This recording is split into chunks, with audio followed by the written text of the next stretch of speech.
ಒಂದು ದಿನ ಪೊಲೀಸರಿಗೆ ಬೀಚ್ ಬಳಿ ಒಂದು ಹುಡುಗಿಯ ಡೆಡ್ ಬಾಡಿ ಬಿದ್ದಿದೆ ಅಂತ ಇನ್ಫಾರ್ಮೇಶನ್ ಬರುತ್ತೆ. ಮತ್ತೊಂದು ಕಡೆ ಮನೆಯಲ್ಲಿಟ್ಟಿದ್ದ ದುಡ್ಡನ್ನೆಲ್ಲ ತೆಗೆದುಕೊಂಡು ನನ್ನ ಹೆಂಡತಿ ಓಡಿ ಹೋಗಿದ್ದಾಳೆ ಅಂತ ಲಾರೆನ್ಸ್ ಎಂಬಾತ ಪೊಲೀಸರಿಗೆ ಕಂಪ್ಲೇಂಟ್ ಕೊಟ್ಟಿರ್ತಾನೆ.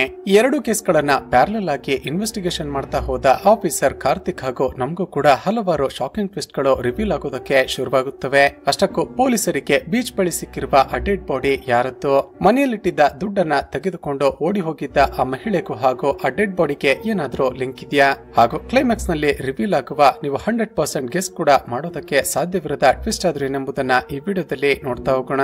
ಅಂದಹಾಗೆ ಇದು ಇತ್ತೀಚೆಗೆ ತಾನೇ ಬಿಡುಗಡೆಯಾಗಿರುವ ಲಾರಾ ಎಂಬ ತಮಿಳು ಭಾಷೆಯ ಮಿಸ್ಟರಿ ಹಾಗೂ ಕ್ರೈಮ್ ಥ್ರಿಲ್ಲರ್ ಚಿತ್ರದ ಮೊದಲ ಸೀನ್ ನಲ್ಲಿ ಪೊಲೀಸ್ ಆಫೀಸರ್ ಕಾರ್ತಿಕ್ ತನ್ನ ಟೀಮ್ ಅನ್ನ ಕರೆದುಕೊಂಡು ಒಂದು ಮನೆಗೆ ಇನ್ವೆಸ್ಟಿಗೇಷನ್ ಮಾಡೋದಕ್ಕೆ ಅಂತ ಬರ್ತಾನೆ. ಅಷ್ಟಕ್ಕೂ ಕೇಸ್ ಏನಾಗಿರುತ್ತೆ ಅಂದ್ರೆ, ಸ್ವಲ್ಪ ಸಮಯದ ಮುಂಚೆ ಈ ಮನೆಯಲ್ಲಿ ವಾಸ ಮಾಡ್ತಿರುವ ಗಂಡ ಹೆಂಡತಿ ಪೊಲೀಸ್ ಸ್ಟೇಷನ್ಗೆ ಕಾಲ್ ಮಾಡಿ ನಮ್ಮ ಮನೆಯಲ್ಲಿ ಕಳ್ಳತನ ಆಗಿದೆ ಅಂತ ಕಂಪ್ಲೇಂಟ್ ಮಾಡಿರ್ತಾರೆ.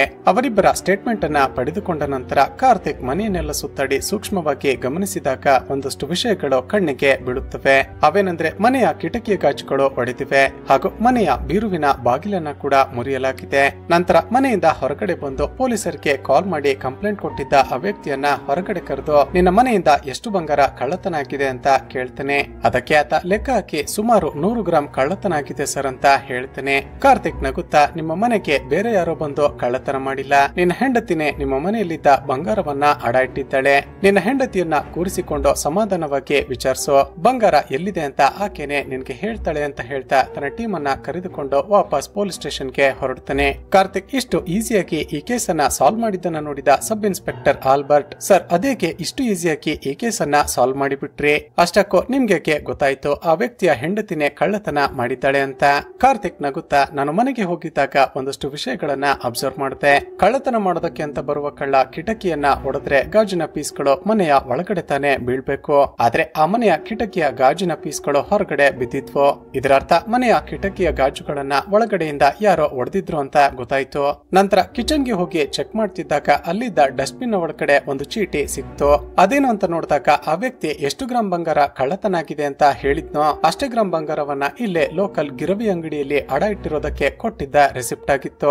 ಅದರ ಜೊತೆಗೆ ನಾನು ಮತ್ತೊಂದು ಇಂಪಾರ್ಟೆಂಟ್ ವಿಷಯವನ್ನ ಕೂಡ ಅಬ್ಸರ್ವ್ ಮಾಡಿದೆ. ಅವರು ಸಾಕಿದ್ದ ನಾಯಿ ನಾವು ಒಳಗಡೆ ಹೋಗ್ತಿದ್ದ ಹಾಗೆ ನಮ್ಮನ್ನ ನೋಡಿ ಪದೇ ಪದೇ ಅಷ್ಟೊಂದು ಜೋರಾಗಿ ಬೊಗಳ್ತಿತ್ತಲ್ವಾ.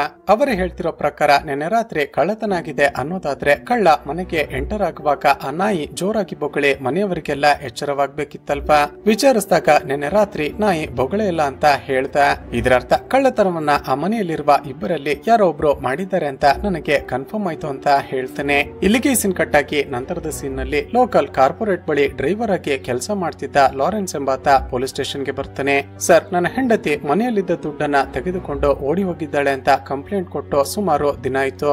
ನೀವಿನ್ನೂ ಕೂಡ ಆಕೆಯನ್ನ ಹುಡುಕಿ ಪತ್ತೆ ಮಾಡಿಲ್ಲ. ಒಂದು ವೇಳೆ ನೀವು ಆಕೆಯನ್ನ ಆದಷ್ಟು ಬೇಗ ಪತ್ತೆ ಮಾಡ್ಲಿಲ್ಲ ಅಂದ್ರೆ ಆಕೆ ತೆಗೆದುಕೊಂಡು ಹೋಗಿರುವ ದುಡ್ಡನ್ನೆಲ್ಲ ಖರ್ಚು ಮಾಡಿಬಿಡ್ತಾಳೆ. ಅದಕ್ಕೆ ಸಬ್ ಇನ್ಸ್ಪೆಕ್ಟರ್ ಆಲ್ಬರ್ಟ್, ಅಲ್ಲಯ್ಯ ನಿನ್ನ ಹೆಂಡತಿಯ ಬಳಿ ಮೊಬೈಲ್ ಇಲ್ಲ ಅಂತ ಹೇಳ್ತೀಯ, ಜೊತೆಗೆ ಆಕೆಯನ್ನ ಪತ್ತೆ ಮಾಡೋದಕ್ಕೆ ನಮಗೆ ಬೇರೆ ಯಾವುದೇ ಐಡೆಂಟಿಟಿ ಕೂಡ ಕೊಡ್ತಿಲ್ಲ, ನಾವು ಅವತ್ತೇ ನಿನ್ಗೆ ಹೇಳಲಿಲ್ವಾ ಆದಷ್ಟು ಬೇಗ ನಿನ್ನ ಹೆಂಡತಿಯನ್ನ ಪತ್ತೆ ಮಾಡ್ತೀವಿ ಅಂತ. ಆಗಾಗ ಬಂದು ನಮ್ಮ ತಲೆ ತಿನ್ಬೇಡ, ಸುಮ್ನೆ ಇಲ್ಲಿಂದ ಹೊರಟು ಹೋಗುವಂತ ಬೈದು ಬಿಡ್ತಾನೆ. ಇಲ್ಲಿಗೆ ಈ ಸೀನ್ ಕೂಡ ಕಟ್ಟಾಗಿ ಮರುದಿನ ಬೆಳಿಗ್ಗೆ ಒಬ್ಬ ಮೀನು ಹಿಡಿಯುವ ವ್ಯಕ್ತಿ ಬೀಚ್ ಬಳಿ ನಡೆದುಕೊಂಡು ಹೋಗ್ತಿದ್ದಾಗ ಒಂದು ಹುಡುಗಿಯ ಡೆಡ್ ಬಾಡಿ ಬಿದ್ದಿರೋದನ್ನ ನೋಡ್ತಾನೆ. ಆ ಡೆಡ್ ಬಾಡಿಯ ಕಂಡೀಷನ್ ನೋಡಿ ಒಂದೇ ಸಾರಿ ಹೆದರಿಕೊಂಡ ಆತ ಜೋರಾಗಿ ಕಿರ್ಚಾಡೋದಕ್ಕೆ ಶುರು ಮಾಡ್ತಾನೆ. ಈ ವಿಷಯ ಪೊಲೀಸರಿಗೆ ಗೊತ್ತಾಗ್ತಿದ್ದ ಹಾಗೆ ಕಾರ್ತಿಕ್ ತನ್ನ ಟೀಮ್ ಅನ್ನ ಕರೆದುಕೊಂಡು ಕ್ರೈಮ್ ಸ್ಪಾಟ್ ಗೆ ಬರ್ತಾನೆ. ಆ ಡೆಡ್ ಬಾಡಿ ಯಾರದ್ದಾಗಿರಬಹುದು ಅಂತ ಮುಖವನ್ನ ನೋಡೋದಕ್ಕೆ ಹೋದ್ರೆ ಗುರುತು ಹಿಡಿಯಲಾಗದಷ್ಟು ಮುಖ ಡ್ಯಾಮೇಜ್ ಆಗಿರುತ್ತೆ. ಕಾರ್ತಿಕ್ ತಕ್ಷಣವೇ ಸುತ್ತಮುತ್ತಲಿನ ಲೋಕಲ್ ಪೊಲೀಸ್ ಸ್ಟೇಷನ್ ಗಳಿಗೆ ಕಾಲ್ ಮಾಡಿ ಯಾರಾದ್ರೂ ಹುಡುಗಿ ಮಿಸ್ಸಿಂಗ್ ಆಗಿ ಅಂತ ಕಂಪ್ಲೇಂಟ್ ಗಳು ರಿಜಿಸ್ಟರ್ ಆಗಿದೆಯಾ ಅಂತ ಚೆಕ್ ಮಾಡಿಸ್ತಾನೆ. ಈಗ ಬೀಚ್ ಬಳಿ ತುಂಬಾನೇ ಭೀಕರವಾಗಿ ಕೊಲೆ ಮಾಡಿ ಒಂದು ಹುಡುಗಿಯ ಡೆಡ್ ಬಾಡಿಯನ್ನ ಎಸೆದು ಹೋಗಲಾಗಿದೆ ಅಂತ ಎಲ್ಲ ಕಡೆ ನ್ಯೂಸ್ ವೈರಲ್ ಆಗುತ್ತೆ. ಆ ನ್ಯೂಸ್ ಅನ್ನ ತನ್ನ ಮನೆಯಲ್ಲಿ ಕುಳಿತುಕೊಂಡು ಒಬ್ಬ MLA ಕೂಡ ನೋಡ್ತಿರ್ತಾನೆ. ಪಕ್ಕದಲ್ಲೇ ಆ MLA ಮಗ ನ್ಯೂಸ್ ನೋಡ್ತಿದ್ದ ಹಾಗೆ ಅಳೋದಕ್ಕೆ ಶುರು ಮಾಡ್ತಾನೆ. ಆಗ ಆ MLA ಹಾಗೂ ಅವನ ಹೆಂಡತಿ ತಮ್ಮ ಮಗನಿಗೆ ಸಮಾಧಾನ ಮಾಡ್ತಾರೆ. ಮರುದಿನ ಬೆಳಿಗ್ಗೆ ಹಿಂದಿನ ದಿನ ಬೀಚ್ ಬಳಿ ಒಂದು ಹುಡುಗಿಯ ಡೆಡ್ ಬಾಡಿ ಸಿಕ್ಕಿತ್ತಲ್ವಾ. ಒಂದು ವೇಳೆ ಅದು ಆ ಡ್ರೈವರ್ ಲಾರೆನ್ಸ್ ನ ಹೆಂಡತಿ ಆಗಿರ್ಬೋದಾ ಅಂತ ಕನ್ಫರ್ಮ್ ಮಾಡಿಸೋದಕ್ಕೆ ಅವನನ್ನ ಮೋರ್ಚರಿ ಬಳಿ ಕರೆಸ್ತಾರೆ. ಆ ಡ್ರೈವರ್ ಜೊತೆ ಕಾರ್ಪೊರೇಟರ್ ದಾಸ್ ಕೂಡ ಅಲ್ಲಿಗೆ ಬರ್ತಾನೆ. ಸ್ನೇಹಿತರೆ, ಇಲ್ಲಿ ನಮ್ಗೆ ಗೊತ್ತಾಗೋದೇನಂದ್ರೆ ಆ ಕಾರ್ಪೊರೇಟರ್ ದಾಸ್ ಹಾಗೂ ಪೊಲೀಸ್ ಆಫೀಸರ್ ಕಾರ್ತಿಕ್ಗೆ ಮೊದಲಿನಿಂದಾನೇ ದ್ವೇಷ ಇರುತ್ತೆ. ಅದಕ್ಕೆ ಕಾರಣ ಏನು ಅಂತ ಈಗ ಒಂದು ಫ್ಲಾಶ್ ಬ್ಯಾಕ್ ಅನ್ನ ತೋರಿಸಲಾಗುತ್ತೆ. ಕೆಲವು ದಿನಗಳ ಹಿಂದೆ ಕಾರ್ತಿಕ್ ಹಾಗೂ ಅವನ ಟೀಮ್ ನವರು ರಾತ್ರಿ ಹೊತ್ತು ರೋಡ್ ನಲ್ಲಿ ಬ್ಯಾರಿಕೇಡ್ ಗಳನ್ನ ಹಾಕಿ ಡ್ರಿಂಕ್ ಅಂಡ್ ಡ್ರೈವ್ ಕೇಸ್ ಗಳನ್ನ ಚೆಕ್ ಮಾಡ್ತಿರ್ತಾರೆ. ಆಗ ಲಾರೆನ್ಸ್ ಅದೇ ರಸ್ತೆಯಲ್ಲಿ ಬರ್ತಾನೆ. ಪೊಲೀಸರು ಲಾರೆನ್ಸ್ ನನ್ನ ಅಡ್ಡ ಹಾಕಿ ವಿಚಾರಿಸೋದಕ್ಕೆ ಶುರು ಮಾಡ್ತಿದ್ದ ಹಾಗೆ ಆತ ದಾಸ್ಗೆ ಕಾಲ್ ಮಾಡಿ ಅಲ್ಲಿಗೆ ಕರೆಸ್ತಾನೆ. ಆ ಕಾರ್ಪೊರೇಟರ್ ದಾಸ್ ಈ ವಿಷಯವನ್ನ ದೊಡ್ಡದು ಮಾಡೋದು ಬೇಡ, ಕಾರ್ತಿಕ್ ನೀವು ಸ್ವಲ್ಪ ಸೈಡಿಗೆ ಬನ್ನಿ, ನಿಮಗೆ ಕೊಡ್ಬೇಕಾಗಿರೋದನ್ನ ಕೊಡ್ತೀನಿ ಅಂತ ಲಂಚ ಕೊಡೋದಕ್ಕೆ ಹೋಗ್ತಾನೆ. ಮೊದಲೇ ಹಾನೆಸ್ಟ್ ಹಾಗೂ ಒಬಿಡಿಯಂಟ್ ಆಫೀಸರ್ ಆಗಿದ್ದ ಕಾರ್ತಿಕ್ ಈತ ನನ್ಗೇನೆ ಲಂಚ ಕೊಡೋದಕ್ಕೆ ಪ್ರಯತ್ನ ಪಡ್ತಿದ್ದಾನಲ್ಲ ಅಂತ ಎಲ್ಲರ ಮುಂದೆ ಅವನ ಕಪಾಳಕ್ಕೆ ಹೊಡೆದು ಬಿಡುತ್ತಾನೆ. ಎಲ್ಲರ ಮುಂದೆ ಕಾರ್ತಿಕ್ ನನ್ನ ಕಪಾಳಕ್ಕೆ ಹೊಡೆದು ಅವಮಾನ ಮಾಡಿಬಿಟ್ಟ ಅಂತ ದಾಸ್ ಅಂದಿನಿಂದ ಇವನ ಮೇಲೆ ಸೇಡನ್ನ ತೀರಿಸಿಕೊಳ್ಳೋದಕ್ಕೆ ಕಾಯ್ತಿರ್ತಾನೆ. ಈಗ ಪ್ರೆಸೆಂಟ್ ನಲ್ಲಿ ಮೋರ್ಚರಿಯ ಒಳಗಡೆ ಹೋಗಿದ್ದ ಲಾರೆನ್ಸ್ ಹೊರಗಡೆ ಬಂದು ಸರ್ ಆ ಡೆಡ್ ಬಾಡಿ ನನ್ನ ಹೆಂಡತಿಯದ್ದಲ್ಲ ಅಂತ ಹೇಳ್ತಾನೆ. ಅದಕ್ಕೆ ಕಾರ್ತಿಕ್ ನೀನು ಕಂಪ್ಲೇಂಟ್ ಕೊಡೋದಕ್ಕೆ ಬಂದಾಗ ನಿನ್ನ ಹೆಂಡತಿ ಮನೆ ಬಿಟ್ಟು ಹೋಗುವಾಗ ಇದೇ ರೀತಿ ಬಟ್ಟೆಗಳನ್ನ ಹಾಕಿಕೊಂಡಿದ್ಲು ಅಂತ ಹೇಳಿದ್ದೆ ಅಲ್ವಾ, ಸರಿಯಾಗಿ ನೋಡಿ ಹೇಳು ಅದು ನಿನ್ನ ಹೆಂಡತಿಯ ಡೆಡ್ ಬಾಡಿನ ಅಂತ ರೇಗ್ತಾನೆ.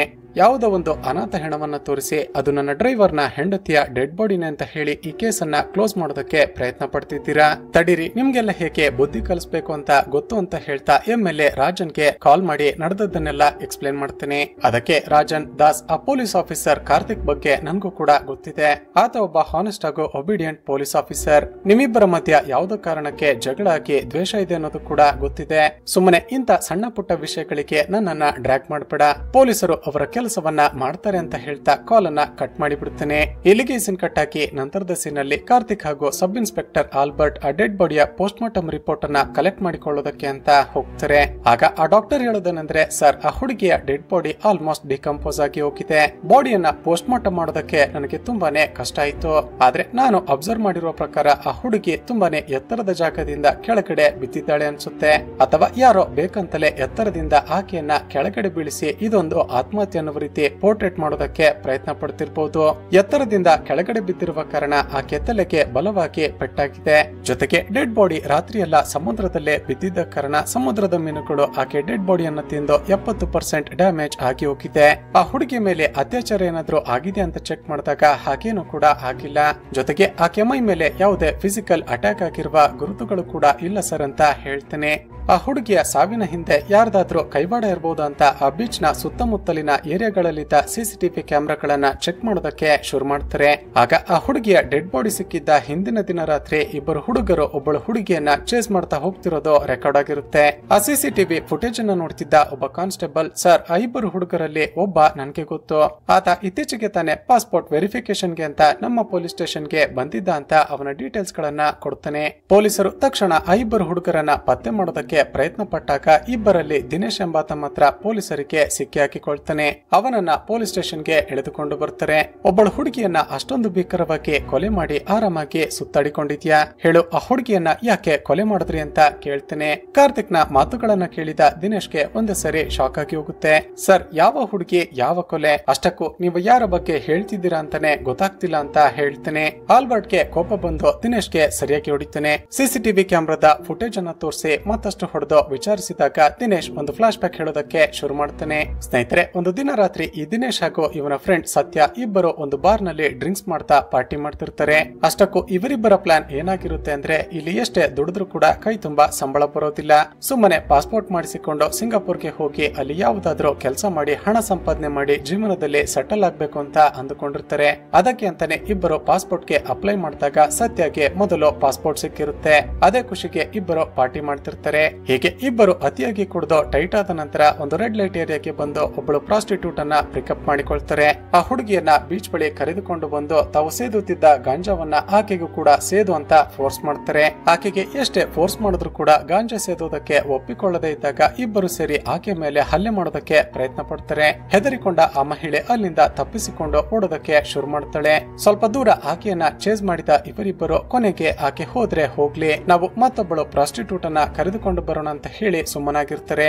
ಈಗ ಪ್ರೆಸೆಂಟ್ ನಲ್ಲಿ ದಿನೇಶ್ ನ ಮಾತುಗಳನ್ನ ಕೇಳಿದ ಕಾರ್ತಿಕ್ ಅವನ ಕಪಾಳಕ್ಕೆ ಸರಿಯಾಗಿ ಹೊಡಿತಾನೆ. ನೀನು ಹೇಳ್ತಿರೋದು ನಿಜ ಅಂತಾನೆ ಅಂದುಕೊಳ್ಳೋಣ, ಆದ್ರೆ ನಿನ್ನ ಫೋನ್ ಅನ್ನ ಯಾಕೆ ಸ್ವಿಚ್ ಆಫ್ ಮಾಡಿಕೊಂಡಿದ್ದೆ?